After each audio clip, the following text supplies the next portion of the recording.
All parents have concerns at some time about their child's development. This is a normal reaction and an expected part of being a parent. But if you are noticing your child is struggling to meet certain milestones, you may suspect the baby is experiencing a developmental delay. It's important to listen to these concerns and reach out to a healthcare provider early. Remember, a developmental delay is not the same as a disorder or disability. It just means a child has not yet been able to display the skills children typically have at their age.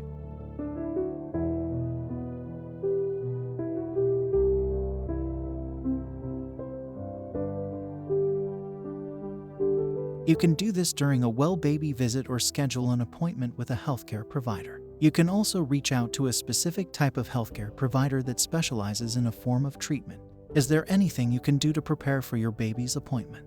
Yes, here are some tips to prepare so you can learn more from baby's healthcare provider. Track baby's milestones. Use milestone checklists to follow baby's growth and development and see if they are meeting their milestones. You can also track their abilities using the ability checklist. If baby was born premature, remember to adjust for prematurity. If possible, document the baby's developmental delays. For example, if you are noticing a baby is having trouble standing, you can take a quick video on your phone to show the healthcare provider. This gives them real-life examples and helps them to determine what should come next. Be prepared to take notes. The provider will give you information during the assessment, so best to write it down in a notebook or on your phone. They may refer to a more specific healthcare provider, such as an occupational therapist or physical therapist, for a course of treatment to help the baby. What if your healthcare provider provides a diagnosis? A healthcare provider usually won't provide a diagnosis right away. They will do tests and evaluations to determine what may be going on with the baby's development.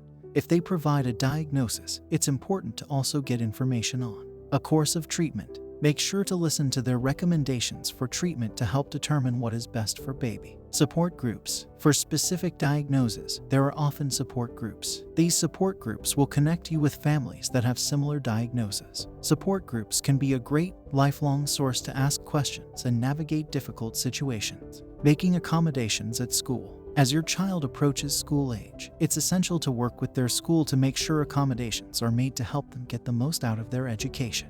What if your healthcare provider says wait and see? Sometimes children outgrow developmental delays and just need a little more time than other children. This can cause healthcare providers to tell parents to wait and see if the delay goes away. We understand that it can be frustrating for concerned parents to hear that they should wait and see what happens with their child's development.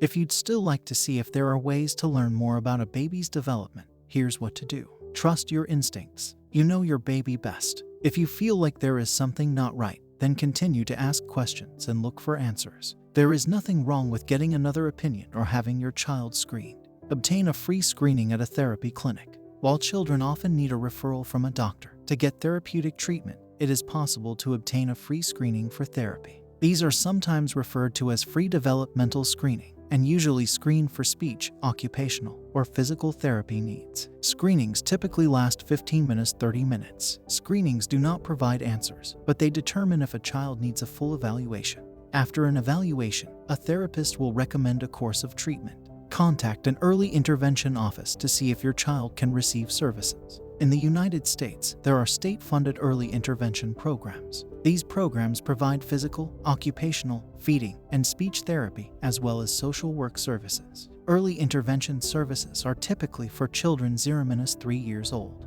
Every state is different, so contact your state's program to learn more. Make sure your healthcare provider is doing the recommended developmental screenings. The American Academy of Pediatrics recommends developmental and behavioral screenings during well baby visits at 9, 18, and 30 months. They also recommend children are screened for autism spectrum disorder at 18 and 24 months. It's important to make sure baby's healthcare provider is doing these screenings and that you know the results. Keep baby active. While you search for answers, keep baby strong by doing games and activities. Keep up with tummy time and the baby games calendar. Remember, it is always better to talk to a healthcare provider about your concerns, even if it is a single issue and the baby is showing all other signs of healthy development. It's never too early or too late to get your baby on the right pathway. Well, that's all we have for you today. Leave your opinion in the comments section.